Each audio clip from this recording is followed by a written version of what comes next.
Il vecchio centro di Montevago trasformato in un set televisivo per la registrazione di 3 puntate di Ricette all'italiana, il popolare programma TV di Rete 4 condotto da Davide Mengacci, alla scoperta delle bontà, delle bellezze paesaggistiche, dei monumenti e delle curiosità più suggestive del paese.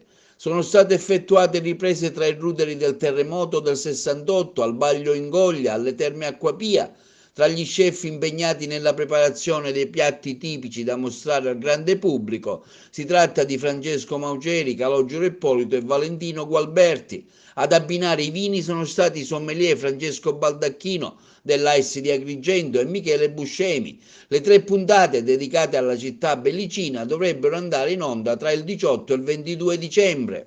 Oltre a diversi produttori locali e al presidente delle strade del vino delle terre sicane di Giovanna, sono stati intervistati l'assessore regionale alle attività produttive Mimmo Turano, il sindaco Margherita Larrocca Ruvolo di Montevago, che si è soffermata sul Montevago Wine and Food, l'evento che andrà in scena sabato 22 e domenica 23 dicembre al Baglio Ingoglia. Sarà un viaggio alla scoperta delle produzioni agroalimentari di qualità, tra degustazioni e laboratori enogastronomici. In vetrina i migliori prodotti del territorio, la pastella del Belice DOP, le eccellenze enologiche, l'olio extravergine di oliva, i dolci tipici. Ci saranno anche spazi dedicati all'arte e alla musica. L'evento è promosso da Orsa Consulting e dal Comune di Montevago, grazie al finanziamento dell'assessorato regionale alle attività produttive nell'ambito del piano regionale promozionale 2018